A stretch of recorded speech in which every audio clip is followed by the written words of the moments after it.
مشاهدينا الكرام، أسعد الله مساءكم بكل خير. الآن ننتقل بحضراتكم إلى الرحاب الطاهرة في مكة المكرمة لننقل لكم على الهواء مباشرة أذان وصلاة العشاء، فإلى هناك.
أشهد أن لا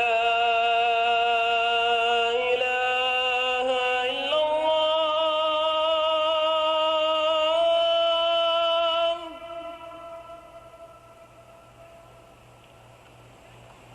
أشهد أن لا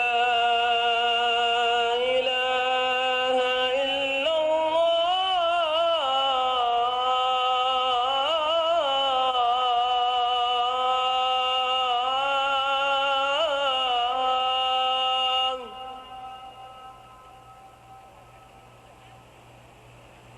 أشهد أن محمدًا رسول الله.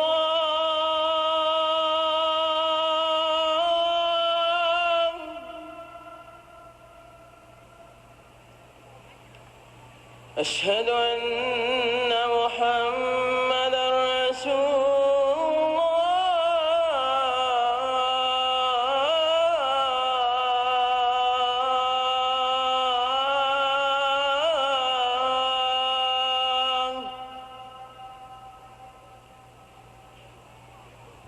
حي على الصلاة.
حقا لا إله إلا الله، وصلى الله وسلم وبارك على نبينا محمد.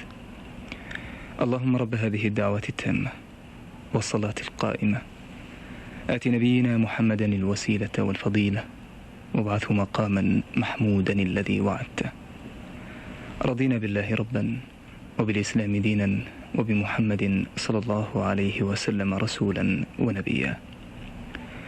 وهكذا إخوة الإيمان نودي لصلاة العشاء من الرحاب الطاهرة في مكة المكرمة. الآن نبقى مع هذا الدعاء ريثما تقام الصلاة.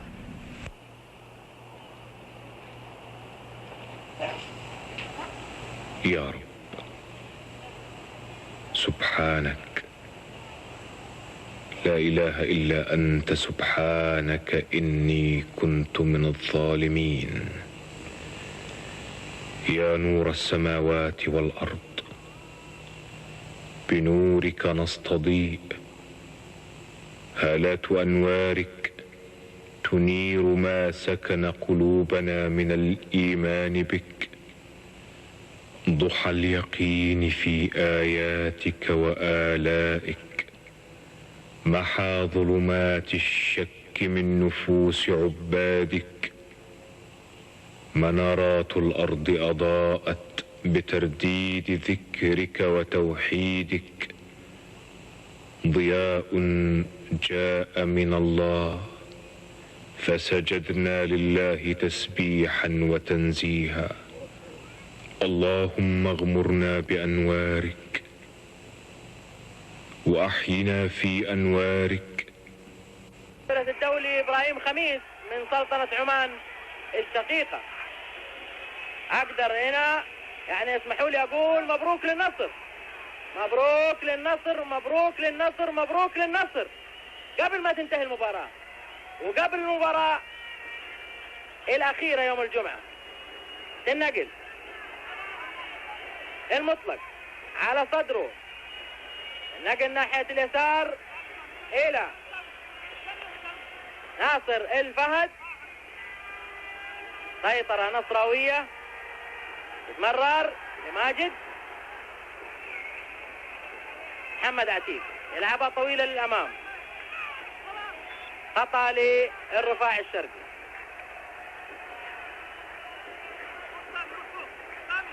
خطأ للرفاع الشرقي. 45 دقيقة الآن، انتهى الوقت الأصلي من الشوط الثاني. وبنلعب في الوقت بدل الضايع، لعب الخطأ داخل منطقة الجزاء، حاول يسدد ومضحي. يا سلام يا مضحي، يا سلام يا مضحي، من نجوم المباراة، من نجوم المباراة. ونجوم المباراة كثير اليوم في النصر، كثير اليوم نجوم المباراة في النصر وفي هذه المباراة، ومضحي واحد من هؤلاء النجوم. أنقذ كرات الحقيقة خطيرة، وأنقذ كور كان ممكن تكون أهداف في المرمى. 2 النصر لا شيء. الرفاع الشرقي أحمد نصيب وماجد عبد الله، الوقت بدل الضايع. هذه عادة، شوفوا على مرتين قبل ما يجي 17 طلال حسن قال له وقف، أنا قبلك هنا. تكها على طول. الوقت بدل الضايع. بارك خميس، عادل كنعان، وسط الملعب لماجد، ماشي ماجد لمحيس الجمعان. قصيرة قصيرة، رغم انه ثنائي متفاهم معروف، ثنائي محيسن وماجد، محيسن وماجد من زمان، سواء التمريرات الطويلة او البينية، كل واحد من الاثنين بيعرف تحركات الاخر، ولكن انقطعت كثيرة. على اي حال 2 نصر لا شيء. الرفاع الشرقي حتى الان بانتظار صافرة الحكم، والنصر متقدم بالهدفين اللي سجلهما احمد نصيب في الشوط الاول وماجد عبد الله في الشوط الثاني. لا شيء الرفاع الشرقي.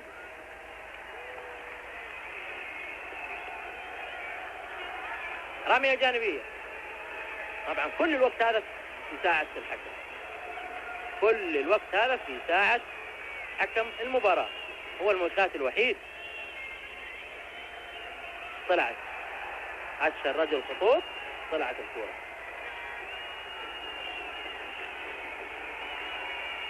سامي عنبر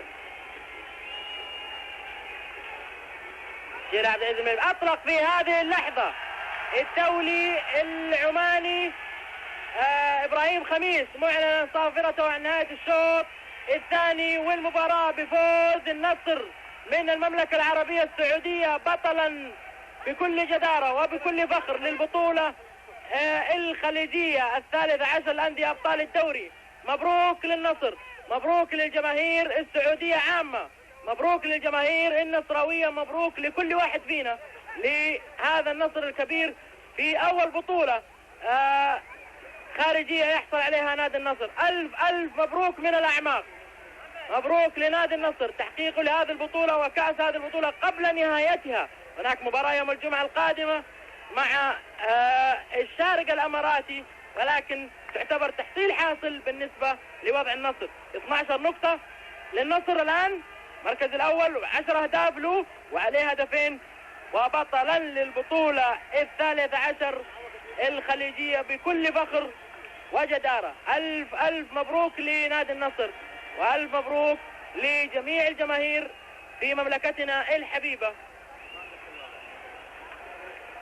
قبل أن أودعكم أعزائي المشاهدين الكرام على هذه الصورة الرائعة مع الفرحة النصراوية التي أشاهدها هنا في استاد البحرين الوطني، لكم أجمل تحية من جميع الزملاء الذين ساهموا في نقل هذه المباراة إليكم، ومع أحسن لاعب في هذه المباراة أحمد نصيب الغامدي الذي سجل الهدف الأول في هذه المباراة يفوز بأحسن لاعب. مبروك لأحمد ومبروك لمحيسن من قبل كذا في مباراتين، وماجد عبد الله.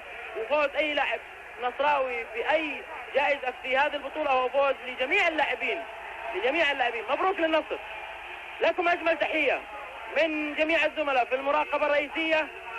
ناصر المسباح، ناصر الدريس، عبد الله إلع سعود، المنفذ بندر الشدوقي، عبد الله التميمي، الفيديو فيصل المطيري، من البحرين الزملاء عبد الله المقحم، فهد الحوت. لكم أجمل تحية من محدثكم غازي صدقة.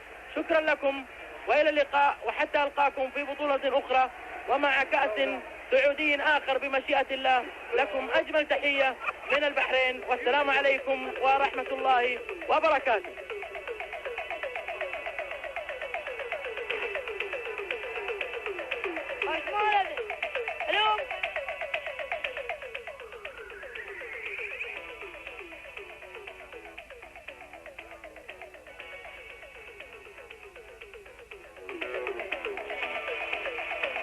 يا رياض.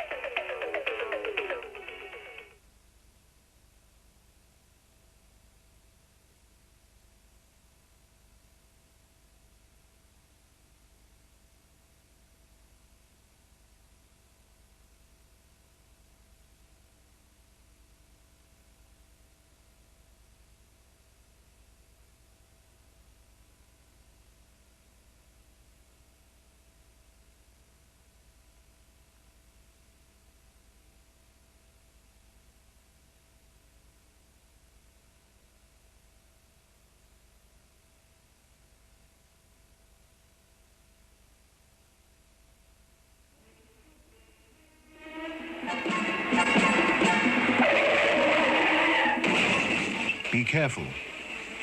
Be safe.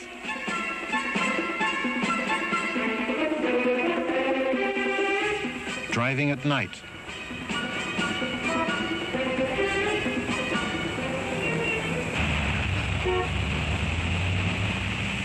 To drive at night is very different from driving during daylight. Apart from the reduction of normal vision, there's the lights from other cars to blind you.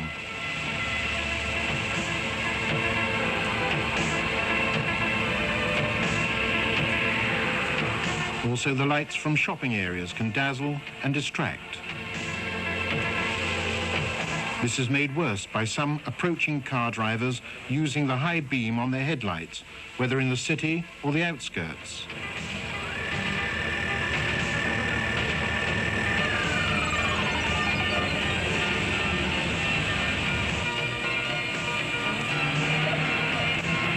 Following car drivers who use their lights on high can also cause problems, as the lights are reflected in the rear view mirror into the driver's eyes.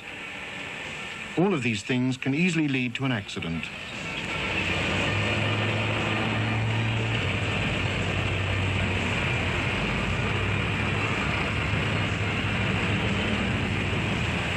When you stop at traffic lights, it's wrong to put your headlights on high beam, as this distracts other approaching and crossing drivers.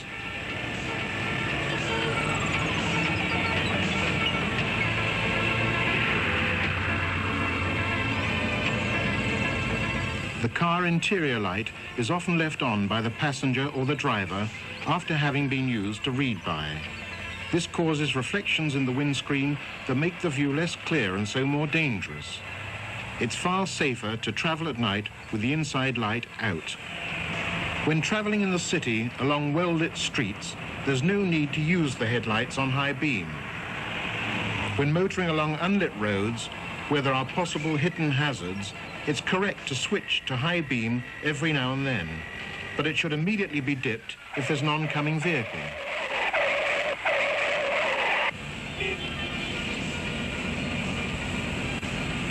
If during your night journey you see a traffic signal with a yellow light, you should immediately reduce your speed and make sure the road is free from other cars.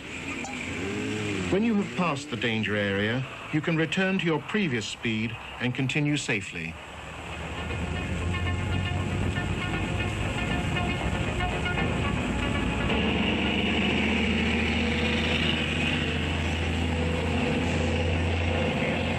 But if the traffic signal gives a red intermittent light, you should slow down and stop completely before entering the area.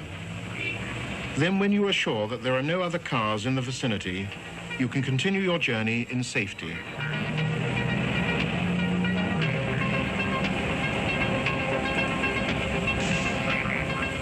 Because of the reduced amount of traffic on the roads at night, some drivers take a chance and ignore all the traffic signals. This action is potentially suicidal. The signals should be observed at all times, and this will contribute to your safety and the safety of others.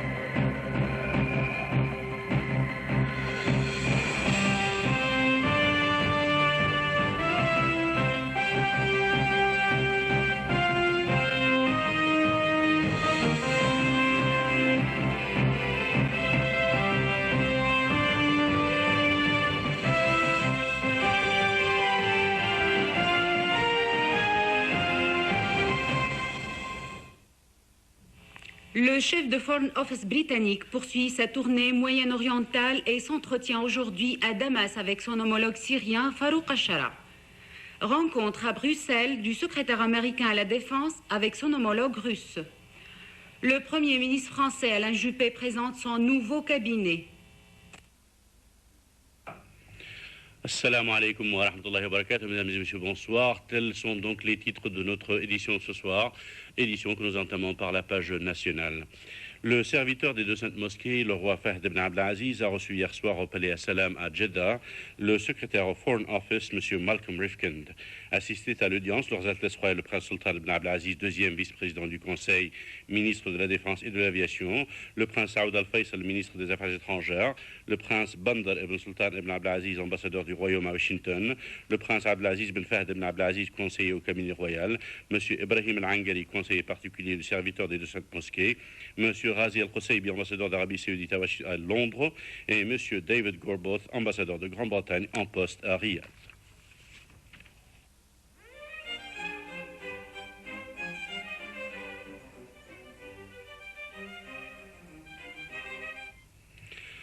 Son Altesse royale le prince Abdallah ibn Abdelaziz, prince héritier, vice-président du Conseil des ministres et commandant de la garde nationale, a reçu aujourd'hui en son cabinet au quartier général de la garde nationale un groupe de citoyens venus lui rendre hommage. L'audience s'est déroulée en présence de leurs Altesses royales le prince Badr ibn Abdelaziz, commandant adjoint de la garde nationale, le prince Faisal bin Badr ibn Abdelaziz, gouverneur de la région de Qassim, et le cheikh Abdelaziz At-Touejri, vice-commandant adjoint de la garde nationale.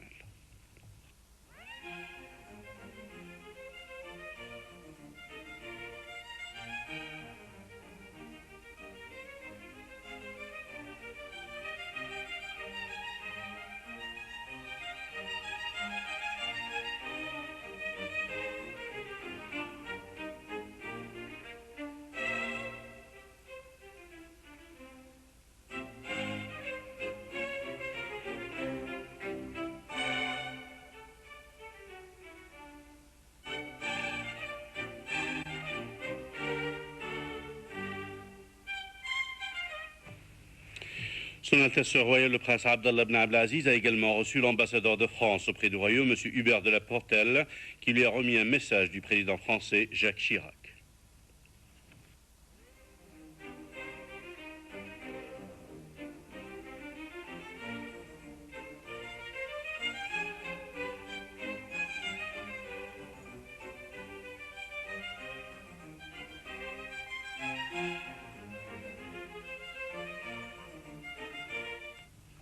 Son Altesse royale le prince Sultan ibn Abdelaziz, deuxième vice-président du Conseil, ministre de la Défense et de l'Aviation et inspecteur général, a regagné Riyad cet après-midi en provenance de Jeddah.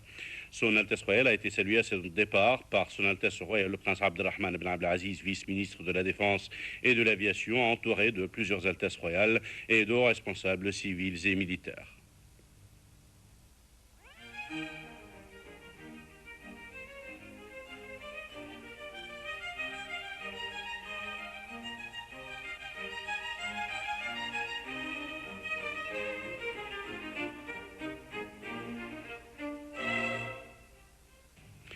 Arrivé à l'aéroport de Riyad, Son Altesse royale le prince Sultan a été accueilli par plusieurs Altesses royales, dont le prince Salman ibn Abdelaziz, gouverneur de la région de Riyad, ainsi que par le président du conseil consultatif, des ministres et d'autres responsables civils et militaires, ainsi que de nombreux citoyens.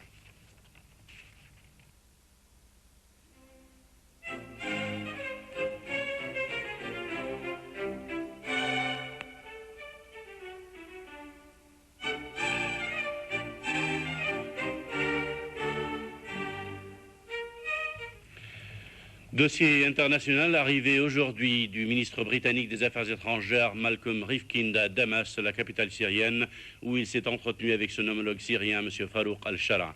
Les entretiens ont porté sur le processus de paix syro-israélien à la lumière des derniers développements survenus dans la région et en particulier après l'assassinat du Premier ministre israélien Yitzhak Rabin. De sources officielles syriennes, on apprend que le chef du Foreign Office britannique Malcolm Rifkind et le chef de la diplomatie syrienne Farouk al-Shara ont passé en revue l'évolution des rapports entre les deux pays et la relation de la Syrie avec l'Union européenne. Rifkind a indiqué aux journalistes qu'il sera reçu par le président Hafez al-Assad avec lequel il devra discuter de la situation au Proche-Orient et les perspectives de la reprise des négociations syro-israéliennes, et d'ajouter que la Grande-Bretagne soutient sans réserve le processus de paix qui passe en ce moment par une phase difficile à la suite de l'assassinat du chef du gouvernement israélien Yitzhak Rabin. Il a cependant émis l'espoir de voir se réaliser un progrès dans les négociations de paix. Rifkind a souligné qu'il s'est entretenu la semaine dernière avec le Premier ministre israélien par intérim, Shimon Peres. Ce dernier lui a affirmé l'engagement de son pays à poursuivre les négociations de paix avec les différentes parties arabes. Les commissions de travail israélo-palestiniennes ont poursuivi aujourd'hui l'étude de la question du transfert des pouvoirs administratifs et locaux à l'autorité palestinienne en Cisjordanie occupée. Les commissions devront procéder à l'établissement d'un calendrier précis des différentes échéances relatives au redéploiement israélien en Cisjordanie et le transfert des pouvoirs administratifs et municipaux aux Palestiniens dans les villes évacuées. Des sources palestiniennes ont indiqué que les discussions d'aujourd'hui ont porté sur le transfert des pouvoirs dans le domaine foncier, celui de l'habitat et des imports sur la propriété foncière. Radio Palestine a pour sa part affirmé que les négociations se déroulent dans une ambiance d'entente mutuelle et que les différents dossiers progressent de manière satisfaisante. La délégation palestinienne dans ces négociations est dirigée par le ministre des Communes, Jamil Tarifi, alors que la contrepartie israélienne est présidée par le président de l'administration civile en Cisjordanie, David Shahar. Le président de Serbe, Slobodan Milosevic, a annoncé ce matin que les pourparlers de paix dans les Balkans progressent doucement mais sûrement et qu'il est confiant que la rencontre de Dayton aboutirait à des résultats positifs. Les négociations de paix parrainées par les États-Unis se déroulent dans la base aérienne Wright-Patterson à Dayton, à l'Ohio, depuis déjà une semaine. Les partis bosniaques, serbes et croates se sont toutes déclarées optimistes quant à la signature d'un accord de paix au cours de la semaine prochaine. Le président serbe Slobodan Milosevic a déclaré à la presse que les pourparlers s'orientent désormais vers le but esquant, à savoir l'accord de paix définitif dans les Balkans. Les deux présidents serbes et bosniaques, ainsi que le ministre croate des Affaires étrangères, vivent ces jours-ci dans un isolement total à l'intérieur de la base aérienne de Dayton pour élaborer le plan de paix proposé par les Américains et l'Union européenne. Plan qui vise à mettre un terme au conflit armé dans l'ex-Yougoslavie. Le porte-parole du département d'État américain Nicholas Burroughs a indiqué que les dirigeants réunis à Dayton doivent prendre des décisions historiques relatives à l'avenir de cette région de l'Europe. Il est prématuré, a-t-il ajouté, de se prononcer sur la durée que prendra ces négociations. Il a toutefois affirmé sa confiance que le problème engendré par la participation des deux leaders serbes bosniaques Radovan Karadzic et Ratko Mladic serait bientôt résolu.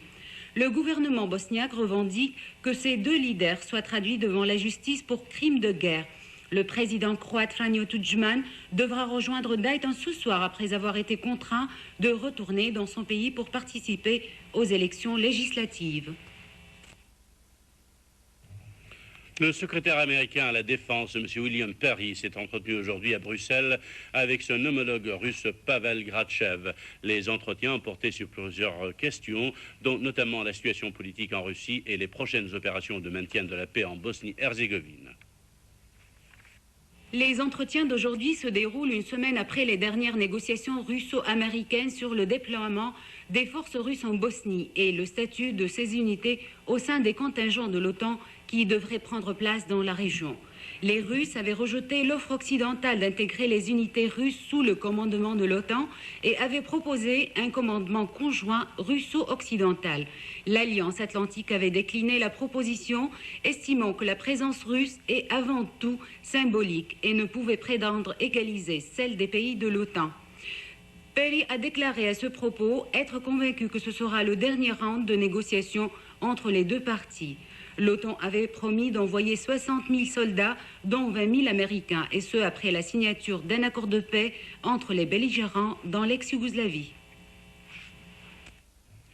En France, le Premier ministre français Alain Juppé a annoncé aujourd'hui les membres de son nouveau cabinet. Les portefeuilles, au nombre de 41, ont été réduits à 21. 3 nouveaux ministres baladurdistes ont été intégrés à la nouvelle formation, élargissant ainsi la base politique du cabinet Juppé. 16 ministres délégués et secrétaires d'État, une équipe resserrée, un gouvernement de combat, des moines soldats. Et pour appliquer le régime rigueur, Alain Juppé choisit sa diététique. Fini les ministres inexpérimentés, bienvenue au poids lourd, baladurien en tête, et c'est vrai titulaire d'un nouveau bail à Matignon, le Premier ministre veut faire peau neuve. Conjurer la disgrâce des sondages en berne, l'état de déception du patronat, des syndicats et des marchés. Alors aujourd'hui, il solde les comptes. Fini les erreurs de casting, le Premier ministre élargit la base politique de son gouvernement. Après l'avis de tempête, résolument, Alain Juppé tourne la page. En Afrique, la violence qui sévit au Burundi depuis des semaines a touché les organisations humanitaires travaillant dans ce pays. Le Comité international de la Croix-Rouge a été la première victime de cette violence. Un de ces convois d'aide alimentaire a été attaqué à la grenade. Les responsables du CICR ont décidé par conséquent de suspendre l'activité dans ce pays jusqu'à nouvel ordre. Le Comité international de la Croix-Rouge suspend provisoirement ses opérations au Burundi. Cette décision fait suite à une attaque à la grenade lancée lundi contre un de ses convois sur la route de Chibitoke, dans le nord du pays. Dans le même temps, la capitale burundaise a été de nouveau le théâtre d'affrontements interethniques qui ont fait au moins 15 morts dans ce quartier de Buyenzi. Mais c'est la situation au nord du Burundi qui préoccupe particulièrement les autorités de Bujumbura. Les provinces d'Ongozi et de Kayanza ont été les plus touchées la semaine dernière, causant d'importants dégâts humains et matériels, selon la population locale. Il y a eu de très nombreux morts, au moins 500 victimes, beaucoup plus que les maisons incendiées et détruites. Les militaires tiraient sur tout le monde, y compris les enfants et les vieilles femmes. Après cette attaque meurtrière, la population locale a montré quelques fosses communes fraîchement recouvertes au milieu des plantations de bananeraies. En Ngozi, les populations civiles affirment avoir été attaquées par les militaires sans motif précis. Les autorités administratives et militaires ne s'accordent pas sur la responsabilité des tueries. Ils divergent aussi sur le nombre des victimes que la population locale estime à plus de 500. Alors que l'inquiétude grandit parmi la population de Makamba, le commandant de cette 5e région militaire vient de trouver la mort dans une embuscade. Il était en mission à la frontière entre le Burundi et la Tanzanie. Des groupes armés mènent de fréquentes incursions dans cette région où sont réfugiés des centaines de milliers de Rwandais et de Burundais. Fares est considéré comme le commanditaire des attentats commis sur le sol français. Les deux principaux syndicats d'hôtesses et de stewards d'Air France appellent à la grève pour les 3 prochains jours. Christian Blanc, le PDG de la compagnie, juge l'attitude de ces deux syndicats irresponsable et menace en conséquence de modifier les contrats de travail des grévistes si cette grève était massivement suivie.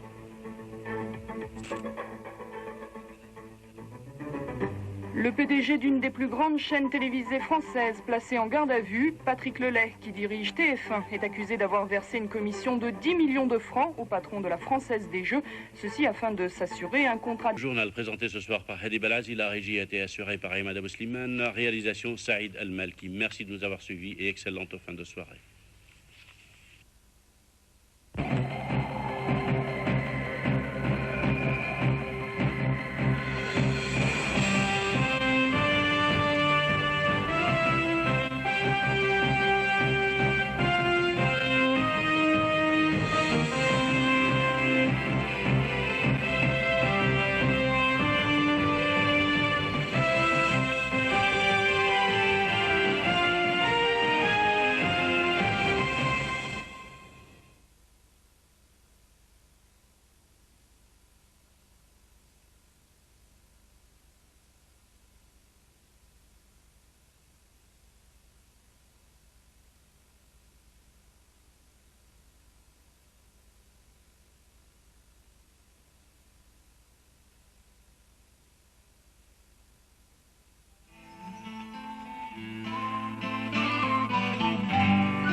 You've got a long day ahead of you. I'm not hungry, Mum. Too excited, I suppose. Aye. My first day in the pit was the same. I got very excited going underground for the first time. The dark, the smells, the noises. It'll all be new to you, son. Aye, I know, Dad. And doing a proper day's work, that'll be new to you as well, won't it? Our Florrie said he did a grand job up at Lilham when her Adam got ill. Leave it. Remember what the doctor said? What would your Florrie know about grafting? It's not real work they do up there, is it? Pushing a few cows about? That was up me chest, Mum. Thanks, Pat. I'll save you this crust for your tea. Oh, great. How's the rider of the Robson Range, then? Ready for the off, eh? You two, you're like a couple of silly schoolboys. Leave our Andy alone, will you? It's all right, Mum. I can take a joke. You're not going to last a day in the pit if you can't, son. Right, then. Come on, Mother. Our Andy's a pitman now, not a little baba. Take care, Andy. Right, Mum.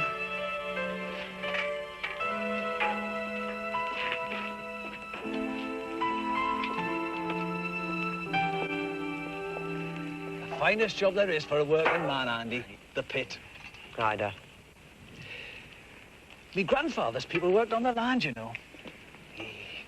It was terrible then. You don't remember your granddad, do you? He told me they were half-starved most of the time. That's why they came to Easington, to the pit. Yeah, well, it's not like that now, Dad, in the country. Look, I've got to fill me lamp. I may see you later, down below. Right, Charlie. Good luck. Let's get over to the manager. I don't want to be too late.